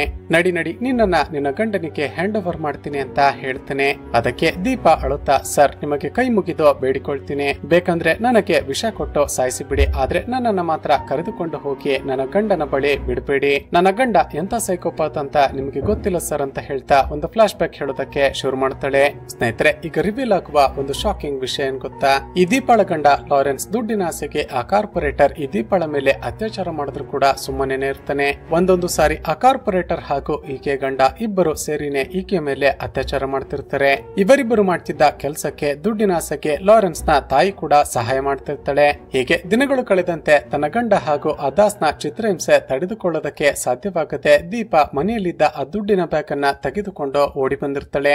ಈಕೆ ಹೇಳಿದ ಮಾತುಗಳನ್ನ ಕೇಳಿದ ಕಾರ್ತಿಕ್ಗೆ ಮತ್ತಷ್ಟು ಶಾಕ್ ಆಗುತ್ತೆ. ದೀಪಾಳನ್ನ ಈಕೆ ಗಂಡನ ಬಳಿ ಕಳಿಸುವಾಗಿಲ್ಲ, ನಿನ್ನನ್ನ ಎಂಎಲ್ಎ ರಾಜನ್ ಬಳಿ ಕರೆದುಕೊಂಡು ಹೋಗ್ತೀನಿ, ಅವರೇ ನಿನಗೆ ನ್ಯಾಯ ಕೊಡ್ತಾರೆ ಅಂತ ಹೇಳ್ತಿದ್ದ ಹಾಗೆ ದೀಪಾ ಮತ್ತೊಂದು ಶಾಕಿಂಗ್ ಟ್ವಿಸ್ಟ್ ಅನ್ನ ರಿವೀಲ್ ಮಾಡ್ತಾಳೆ. ಆ ದಿನ ರಾತ್ರಿ ದೀಪಾ ದುಡ್ಡನ್ನು ತೆಗೆದುಕೊಂಡು ಮನೆ ಬಿಟ್ಟು ಓಡಿ ಬರ್ತಿದ್ದಾಗ ಬ್ರಿಡ್ಜ್ ನ ಮೇಲೆ ಎಂಎಲ್ಎ ರಾಜನ್ನ ಕಾರು ಬಂದು ನಿಲ್ಲೋದನ್ನ ನೋಡ್ತಾಳೆ. ತಕ್ಷಣ ಅಲ್ಲೇ ಇದ್ದ ಒಂದು ಪೊದೆಯ ಬಳಿ ಬಚ್ಚಿಟ್ಟುಕೊಳ್ತಾಳೆ. ಆಗ ಶಾಕಿಂಗ್ಲಿ ಆ ರಾಜನ್ ತನ್ನ ಕಾರ್ನ ಡಿಕ್ಕಿಯಲ್ಲಿದ್ದ ಒಂದು ಹುಡುಗಿಯ ಡೆಡ್ ಬಾಡಿಯನ್ನ ಹೊರಗಡೆ ತೆಗೆದು ಬ್ರಿಡ್ಜ್ ನ ಮೇಲಿನಿಂದ ಕೆಳಗಡೆ ಬಿಸಾಕಿ ಬಿಡ್ತಾನೆ. ಇದನ್ನ ಕೇಳಿದ ಕಾರ್ತಿಕ್ಗೆ ಮತ್ತಷ್ಟು ಶಾಕ್ ಆಗುತ್ತೆ. ತಕ್ಷಣವೇ ಎಂಎಲ್ಎ ಮನೆಗೆ ಹೋಗ್ತಾನೆ. ಸರ್, ನಿಮ್ಮ ಬಗ್ಗೆ ಎಲ್ಲ ಗೊತ್ತಾಯ್ತು, ನಿಜ ಹೇಳಿ ಬೀಚ್ ನಲ್ಲಿ ಸಿಕ್ಕಿದ್ದ ಆ ಹುಡುಗಿಯ ಡೆಡ್ ಬಾಡಿಗೂ ನಿಮಗೂ ಏನ್ ಸಂಬಂಧ, ಆ ಹುಡುಗಿಯ ಡೆಡ್ ಬಾಡಿಯನ್ನ ಯಾಕೆ ಬ್ರಿಡ್ಜ್ ನಿಂದ ಕೆಳಗೆ ಕಡೆ ಎಸೆದ್ರಿ ಅಂತ ಕೇಳ್ತಾನೆ. ಚಿತ್ರದ ಶುರುವಿನಲ್ಲಿ ಈ ರಾಜನ್ಗೆ ಒಬ್ಬ ಮಗ ಇರೋದನ್ನ ತೋರಿಸಿದ್ರು ಅಲ್ವಾ, ಅವನ ಹೆಸರು ಧೀರಜ್. ಈಗ ಧೀರಜ್ ಅಳುತ್ತಾ ಒಂದು ಫ್ಲಾಶ್ ಬ್ಯಾಕ್ ಹೇಳೋದಕ್ಕೆ ಶುರು ಮಾಡ್ತಾನೆ. ಈ ಧೀರಜ್ ಲಾರಾ ಎಂಬ ಒಬ್ಬಳು ಹುಡುಗಿಯನ್ನ ತುಂಬಾನೇ ಪ್ರೀತಿ ಮಾಡ್ತಿರ್ತಾನೆ. ಈತ ಪ್ರೀತಿ ಮಾಡ್ತಿದ್ದ ಲಾರಾ ಒಬ್ಬಳು ಅನಾಥೆಯಾಗಿದ್ದು ತಾನು ಬೆಳೆದಿದ್ದ ಅದೇ ಅನಾಥಾಶ್ರಮವನ್ನ ತಾನೇ ನಡೆಸಿಕೊಂಡು ಹೋಗ್ತಿರ್ತಾಳೆ. ಹೀಗಿರುವಾಗಲೇ ಒಂದು ದಿನ ಇವರ ಅನಾಥಾಶ್ರಮಕ್ಕೆ ಒಂದು ಫಂಕ್ಷನ್ಗೆ ಅಂತ ಬಂದಿದ್ದ ಒಬ್ಬ ಪೊಲೀಸ್ ಆಫೀಸರ್ ಅಲ್ಲಿದ್ದ ಹೆಣ್ಣು ಮಕ್ಕಳ ಜೊತೆ ಅಸಭ್ಯವಾಗಿ ನಡೆದುಕೊಳ್ತಾನೆ. ಇದನ್ನು ನೋಡಿದ ಲಾರಾ ಎಲ್ಲರ ಮುಂದೆ ಆ ಪೊಲೀಸ್ ಆಫೀಸರ್ ನ ಕಪಾಳಕ್ಕೆ ಹೊಡೆದು ಬಿಟ್ಟಿರ್ತಾಳೆ. ಅದೇ ದ್ವೇಷಕ್ಕೆ ಆ ಪೊಲೀಸ್ ಆಫೀಸರ್ ಲಾರಾ ನಡೆಸುತ್ತಿರುವ ಅನಾಥಾಶ್ರಮದಲ್ಲಿ ನಮಗೆ ಬಾಂಬ್, ಡ್ರಗ್ಸ್ ಮುಂತಾದ ಆಂಟಿ ಸೋಷಿಯಲ್ ಎಲಿಮೆಂಟ್ಸ್ ಗಳು ಪತ್ತೆಯಾಗಿದೆ, ಈ ಅನಾಥಾಶ್ರಮಕ್ಕೆ ಟೆರರಿಸ್ಟ್ ಗಳ ಲಿಂಕ್ ಇದೆ ಅಂತ ಎಲ್ಲ ಕಡೆ ನ್ಯೂಸ್ ವೈರಲ್ ಮಾಡಿಬಿಡುತ್ತಾನೆ. ನಂತರ ತಾನು ಅರೇಂಜ್ ಮಾಡಿದ್ದ ಸುಳ್ಳು ಸಾಕ್ಷಿಗಳನ್ನ ಹಾಜರುಪಡಿಸಿ ಕೋರ್ಟ್ ನಲ್ಲಿ ಆ ಕೇಸನ್ನ ಗೆದ್ದು ಅನಾಥಾಶ್ರಮವನ್ನ ಬಂದ್ ಕೂಡ ಮಾಡಿಸಿಬಿಡ್ತಾನೆ. ಲಾರಾ ಇದೇ ವಿಷಯವನ್ನ ಧೀರಜ್ ನನ್ನ ಮೀಟ್ ಮಾಡಿ ಎಲ್ಲವನ್ನ ಹೇಳಿರ್ತಾಳೆ. ಆದ್ರೆ ಆ ಧೀರಜ್ ನೋಡಿದ್ರೆ ನೀನೇನೋ ತಲೆ ಕೆಡಿಸಿಕೊಳ್ಳಬೇಡ, ನನಗೊಂದು ಇಂಪಾರ್ಟೆಂಟ್ ಕೆಲಸ ಬಂದಿದೆ, ನಾನು ಕೆಲವು ದಿನಗಳ ಕಾಲ ಔಟ್ ಆಫ್ ಸ್ಟೇಷನ್ ಹೋಗಿರ್ತೀನಿ, ವಾಪಸ್ ಬಂದ ನಂತರ ಈ ಕೇಸನ್ನ ಸಾಲ್ವ್ ಮಾಡ್ತೀನಿ ಅಂತ ಹೇಳಿ ಹೊರಟು ಹೋಗ್ತಾನೆ. ಆದ್ರೆ ಲಾರಾ ಮಾತ್ರ ಸುಮ್ಮನಿರದೆ ಅನಾಥಾಶ್ರಮದ ಎಲ್ಲ ಮಕ್ಕಳು ಹಾಗೂ ಸ್ಟಾಫ್ ಗಳನ್ನ ಕರೆದುಕೊಂಡು ಹೋಗಿ ಪೊಲೀಸ್ ಸ್ಟೇಷನ್ ಮುಂದೆ ಧರಣಿ ಮಾಡೋದಕ್ಕೆ ಶುರು ಮಾಡ್ತಾಳೆ. ಆ ಸಬ್ ಇನ್ಸ್ಪೆಕ್ಟರ್ ನೋಡಿದ್ರೆ ಅಲ್ಲಿ ಬಂದಿದ್ದ ಎಲ್ಲರ ಮೇಲೆ ಲಾಠಿ ಚಾರ್ಜ್ ಮಾಡಿಸಿ ಬಿಡುತ್ತಾನೆ. ಇದನ್ನ ನೋಡಿದ ಲಾರಾಗೆ ಮತ್ತಷ್ಟು ಕೋಪ ಹೆಚ್ಚಾಗುತ್ತೆ. ಆ ಸಬ್ ಇನ್ಸ್ಪೆಕ್ಟರ್ಗೆ ಹೇಗಾದ್ರೂ ಮಾಡಿ ಬುದ್ಧಿ ಕಲಿಸಲೇಬೇಕು ಅಂತ ಡಿಸೈಡ್ ಮಾಡಿ ಸುಪಾರಿ ಕಿಲ್ಲರ್ಸ್ ಗಳನ್ನ ಕಾಂಟ್ಯಾಕ್ಟ್ ಮಾಡ್ತಾಳೆ. ಆ ಸಬ್ ಇನ್ಸ್ಪೆಕ್ಟರ್ ನನ್ನ ಕಿಡ್ನಾಪ್ ಮಾಡಿಸಿ ಕೊಲೆ ಮಾಡಿಸಿ ಬಿಡ್ತಾಳೆ. ಅಷ್ಟು ಮಾತ್ರವಲ್ಲದೆ ಆ ಸಬ್ ಇನ್ಸ್ಪೆಕ್ಟರ್ಗೆ ಅನಾಥಾಶ್ರಮವನ್ನ ಬಂದ್ ಮಾಡಿಸೋದಕ್ಕೆ ಯಾರ್ಯಾರೋ ಸಹಾಯ ಮಾಡಿದ್ರೋ ಅವರನ್ನೆಲ್ಲ ಕೂಡ ಕೊಲೆ ಮಾಡಿಸಿ ಬಿಡ್ತಾಳೆ. ಹೀಗೆ ದಿನಗಳು ಕಳೆದಂತೆ ಧೀರಜ್ ಪದೇ ಪದೇ ಕಾಲ್ ಮಾಡ್ತಿದ್ರು ಕೂಡ ಲಾರಾ ಅವನ ಫೋನ್ ಅನ್ನ ಪಿಕ್ ಮಾಡ್ತಿರೋದೇ ಇಲ್ಲ. ಕೊನೆಗೊಂದು ದಿನ ಧೀರಜ್ ಲಾರಾ ಎಲ್ಲಿದ್ದಾಳೆ ಅಂತ ಪತ್ತೆ ಮಾಡಿ ಆಕೆಯನ್ನ ಬಂದು ಮೀಟ್ ಮಾಡ್ತಾನೆ. ಈಗ ನಮ್ಗೆ ಗೊತ್ತಾಗುವ ಒಂದು ವಿಷಯವೇನಂದ್ರೆ ಈ ಲಾರಾಗೆ ಚಿಕ್ಕ ವಯಸ್ಸಿನಿಂದ ಬ್ರೀತಿಂಗ್ ಪ್ರಾಬ್ಲಮ್ ಇರುತ್ತೆ. ಈಕೆಗೆ ಟೆನ್ಷನ್ ಆದಾಗ ಅಥವಾ ನರ್ವಸ್ ಫೀಲ್ ಆದಾಗ ಉಸಿರಾಡೋದಕ್ಕೆ ಕಷ್ಟ ಆಗಿ ಇನ್ನೆಲ್ಲರನ್ನ ಯೂಸ್ ಮಾಡ್ತಿರ್ತಾಳೆ. ಈಗ ಧೀರಜ್ ಲಾರಾಗೆ ಒಂದು ಸರ್ಪ್ರೈಸ್ ಅನ್ನ ಕೊಡ್ತಾನೆ. ಅದೇನಂದ್ರೆ ಆ ಸಬ್ ಇನ್ಸ್ಪೆಕ್ಟರ್ ಈಕೆ ನಡೆಸುತ್ತಿದ್ದ ಅನಾಥಾಶ್ರಮವನ್ನ ಬಂದ್ ಮಾಡಿಸಿದ್ದ ಅಲ್ವಾ. ಧೀರಜ್ ತುಂಬಾನೇ ಕಷ್ಟಪಟ್ಟು ಮತ್ತೆ ಅನಾಥಾಶ್ರಮವನ್ನ ರೀಓಪನ್ ಮಾಡಿಸಿರ್ತಾನೆ. ಅನಾಥಾಶ್ರಮವನ್ನ ಹೇಗಾದ್ರೂ ಮಾಡಿ ಮತ್ತೆ ರೀಓಪನ್ ಮಾಡಿಸಲೇಬೇಕು ಅಂತಾನೆ ಧೀರಜ್ ಒಂದು ಇಂಪಾರ್ಟೆಂಟ್ ಕೆಲಸ ಇದೆ ಅಂತ ಸುಳ್ಳು ಹೇಳಿ ಹೋಗಿರ್ತಾನೆ. ಅನಾಥಾಶ್ರಮವನ್ನ ರೀಓಪನ್ ಮಾಡಿಸಿದ ನಂತರ ಲಾರಾಗೆ ಸರ್ಪ್ರೈಸ್ ಕೊಡ್ಬೇಕು ಅಂತಾನೆ ಈಗ ಬಂದಿರ್ತಾನೆ. ಲಾರಾ ಅನಾಥಾಶ್ರಮಕ್ಕೆ ಹೋಗಿ ಅದು ಮತ್ತೆ ರೀಓಪನ್ ಆಗಿರೋದನ್ನ ನೋಡಿ ತುಂಬಾನೇ ಖುಷಿ ಪಡ್ತಾಳೆ. ಆಗ ಇದ್ದಕ್ಕಿದ್ದ ಹಾಗೆ ಲಾರಾಗೆ ಬ್ರೀತಿಂಗ್ ಪ್ರಾಬ್ಲಮ್ ಶುರುವಾಗಿ ಬಿಡುತ್ತೆ. ಧೀರಜ್ ಆಕೆಗೆ ಇನ್ನೆಲ್ಲರ್ ಕೊಡ್ಬೇಕು ಅಂತ ನೋಡಿದ್ರೆ ಅದು ಕಾರ್ನಲ್ಲಿರುತ್ತೆ. ಇನ್ನೆಲ್ಲರ್ ತಂದು ಆಕೆಗೆ ಕೊಡೋದಕ್ಕೆ ನೋಡಿದ್ರೆ ಅದು ಖಾಲಿಯಾಗಿ ಬಿಟ್ಟಿರುತ್ತೆ. ಹೀಗೆ ಬ್ರೀತಿಂಗ್ ಪ್ರಾಬ್ಲಮ್ ಜಾಸ್ತಿ ಆಗಿ ಲಾರಾ ಧೀರಜ್ ನ ಕಣ್ಣ ಮುಂದೆನೆ ಒದ್ದಾಡಿ ಪ್ರಾಣ ಬಿಡ್ತಾಳೆ. ತಕ್ಷಣ ತನ್ನ ತಂದೆಗೆ ಫೋನ್ ಮಾಡಿ ನಡೆದದ್ದನ್ನ ಎಕ್ಸ್ಪ್ಲೇನ್ ಮಾಡಿ ಕರೆಸಿಕೊಳ್ತಾನೆ. ಈಗ ರಾಜನ್ ತನ್ನ ಮಗನಿಗೆ ಸಮಾಧಾನ ಮಾಡುತ್ತಾ ಈ ಲಾರಾ ಅನಾಥಾಶ್ರಮ ಬಂದಾಯ್ತಲ್ಲ ಅನ್ನೋ ಸಿಟ್ಟಿಗೆ ಸುಪಾರಿ ಕಿಲ್ಲರ್ ಗಳನ್ನ ಹೈಯರ್ ಮಾಡಿ ಆ ಸಬ್ ಇನ್ಸ್ಪೆಕ್ಟರ್ ನನ್ನ ಕೊಲೆ ಮಾಡಿಸಿದ್ಲಂತೆ. ಜೊತೆಗೆ ಕೋರ್ಟ್ ಕೇಸು ಅಂತ ಅಲೆದಾಡುತ್ತಿದ್ದ ಈ ಲಾರಾ ಒಂದು ರೀತಿ ಅರ್ಬನ್ ನಕ್ಸಲ್ ಅಂತ ಎಲ್ಲರೂ ಮಾತನಾಡಿಕೊಳ್ತಿದ್ದಾರೆ. ಈಗೇನಾದ್ರೂ ನೀನು ಲಾರಾ ನನ್ನ ಜೊತೆ ಇದ್ದಾಗ ಬ್ರೀತಿಂಗ್ ಪ್ರಾಬ್ಲಮ್ ಆಗಿ ಸತ್ತು ಹೋದ್ಲು ಅಂದ್ರೆ ಖಂಡಿತ ನಿನ್ನ ಮೇಲೇನೆ ಎಲ್ಲರಿಗೂ ಅನುಮಾನ ಬರುತ್ತೆ. ಜೊತೆಗೆ ನನ್ನನ್ನ ಹೇಗಾದ್ರೂ ಮಾಡಿ ಎಲೆಕ್ಷನ್ ನಲ್ಲಿ ಸೋಲಿಸಬೇಕು ಅಂತ ಕಾಯ್ತಿರುವ ಅಪೋಸಿಷನ್ ಪಾರ್ಟಿಯವರು ನನ್ನನ್ನು ಕೂಡ ಈ ಕೇಸ್ ನಲ್ಲಿ ಸಿಕ್ಕಿ ಹಾಕಿಸಿ ಬಿಡ್ತಾರೆ. ಧೀರಜ್ ನೀನೊಂದು ಕೆಲಸ ಮಾಡು, ತಕ್ಷಣವೇ ಮನೆಗೆ ಹೊರಟು ಹೋಗು, ನಾನು ಈ ವಿಷಯವನ್ನ ಹ್ಯಾಂಡಲ್ ಮಾಡ್ತೀನಿ ಅಂತ ಹೇಳಿ ತನ್ನ ಮಗನನ್ನ ಕಳುಹಿಸಿ ಬಿಡ್ತಾನೆ. ನಂತರ ಡೆಡ್ ಬಾಡಿಯನ್ನ ಕಾರ್ನ ಡಿಕ್ಕಿಯ ಒಳಗಡೆ ಹಾಕಿಕೊಂಡು ಹೋಗಿ ಸಿಟಿಯ ಔಟ್ಸ್ಕರ್ಟ್ ನಲ್ಲಿದ್ದ ಬ್ರಿಡ್ಜ್ ನಿಂದ ಕೆಳಗಡೆ ನೀರಿಗೆ ಎಸೆದು ಬಿಡ್ತಾನೆ. ಈಗ ಪ್ರೆಸೆಂಟ್ ನಲ್ಲಿ ನಡೆದ ವಿಷಯವನ್ನ ಕೇಳಿದ ಕಾರ್ತಿಕ್ಗೆ ಏನ್ ಮಾಡ್ಬೇಕು ಅಂತಾನೆ ಗೊತ್ತಾಗುತ್ತಿಲ್ಲ. ನಂತರ ಆ ಕಾರ್ಪೊರೇಟರ್ ದಾಸ್ ನನ್ನ ಹಾಗೂ ಡ್ರೈವರ್ ಲಾರೆನ್ಸ್ ನನ್ನ ಅರೆಸ್ಟ್ ಮಾಡ್ತಾನೆ. ಆ ಕಾರ್ಪೊರೇಟರ್ ದಾಸ್ ಇಲ್ಲಿಗಲ್ ಹವಾಲಾ ಬಿಸ್ನೆಸ್ ಅನ್ನ ಮಾಡ್ತಿದ್ದ. ಜೊತೆಗೆ ತನ್ನ ಡ್ರೈವರ್ ನ ಹೆಂಡತಿ ದೀಪಾಳ ಮೇಲೆ ಅತ್ಯಾಚಾರ ಮಾಡ್ತಿದ್ದ ಅಂತ ಕೇಸ್ ಬುಕ್ ಮಾಡಿ ಜೈಲಿಗೆ ಕಳುಹಿಸಿ ಬಿಡುತ್ತಾನೆ. ಅದಕ್ಕೆ ಸಾಕ್ಷಿ ಅಂತ ಲಾರೆನ್ಸ್ ನ ತಾಯಿಗೆ ಹೆದರಿಸಿ ಕೋರ್ಟ್ ನಲ್ಲಿ ಸಾಕ್ಷಿ ಹೇಳಿಸಿರ್ತಾನೆ. ನಂತರ ದೀಪಾಳನ್ನ ಕರೆದುಕೊಂಡು ಹೋಗಿ ಲಾರಾ ನಡೆಸುತ್ತಿದ್ದ ಅನಾಥಾಶ್ರಮದಲ್ಲಿ ಧೀರಜ್ಗೆ ಹೇಳಿ ಒಂದು ಕೆಲಸ ಕೊಡಿಸ್ತಾನೆ. ಸ್ನೇಹಿತರೆ, ಈಗ ಚಿತ್ರದ ಎಂಡ್ ಸೀನ್ ನಲ್ಲಿ ಒಂದು ಶಾಕಿಂಗ್ ಹಾಗೂ ಅನ್ಎಕ್ಸ್ಪೆಕ್ಟೆಡ್ ಟ್ವಿಸ್ಟ್ ರಿವೀಲ್ ಆಗುತ್ತೆ. ರಾಜನ್ ಲಾರಾಳ ಡೆಡ್ ಬಾಡಿಯನ್ನ ತೆಗೆದುಕೊಂಡು ಹೋಗಿ ಬ್ರಿಡ್ಜ್ ನ ಮೇಲಿಂದ ಇನ್ನೇನೋ ಎಸಿಬೇಕು ಅಂತ ನೋಡಿದಾಗ ಆಕೆ ಇನ್ನೂ ಕೂಡ ಬದುಕೇ ಇರ್ತಾಳೆ. ತಕ್ಷಣ ಆಕೆಯನ್ನ ಬದುಕಿಸೋದನ್ನ ಬಿಟ್ಟು ಅನಾಥೆಯಾಗಿದ್ದ ಲಾರಾ ತನ್ನ ಮನೆಗೆ ಸೊಸೆಯಾಗಿ ಬರೋದು ಇಷ್ಟವಿಲ್ಲದ ರಾಜನ್ ಆಕೆಯನ್ನ ಬ್ರಿಡ್ಜ್ ನಿಂದ ಕೆಳಗಡೆ ಎಸೆದು ಬಿಟ್ಟಿರ್ತಾನೆ. ಮೇಲಿಂದ ಕೆಳಗಡೆ ಬಿದ್ದ ಕಾರಣ ತಲೆಗೆ ತುಂಬಾನೇ ಪೆಟ್ಟಾಗಿ ಲಾರಾ ನರಳಿ ಸತ್ತೋಗಿರ್ತಾಳೆ. ಹಾಗೂ ಇಲ್ಲಿಗೆ ಈ ಚಿತ್ರ ಮುಕ್ತಾಯವಾಗುತ್ತೆ. ಸ್ನೇಹಿತರೆ, ಕೊನೆಗೆ ಈ ಚಿತ್ರದ ಪಾರ್ಟ್ 2 ಕೂಡ ಬರುತ್ತೆ ಅಂತ ಅನೌನ್ಸ್ ಮಾಡಿದ್ದಾರೆ. ಚಿತ್ರದ ಕತೆ ಇಷ್ಟವಾಗಿದ್ರೆ ಈ ವಿಡಿಯೋಗೆ ಒಂದು ಲೈಕ್ ಮಾಡಿ ಶೇರ್ ಮಾಡೋದನ್ನ ಮರೆಯಬೇಡಿ. ಇದೇ ರೀತಿಯ ವಿಡಿಯೋಸ್ಗಾಗಿ ಈ ಚಾನೆಲ್ ಅನ್ನ ಸಬ್ಸ್ಕ್ರೈಬ್ ಮಾಡಿಕೊಂಡು ಪಕ್ಕದಲ್ಲಿರುವ ಬೆಲ್ ಐಕಾನ್ ಅನ್ನ ಕ್ಲಿಕ್ ಮಾಡಿ.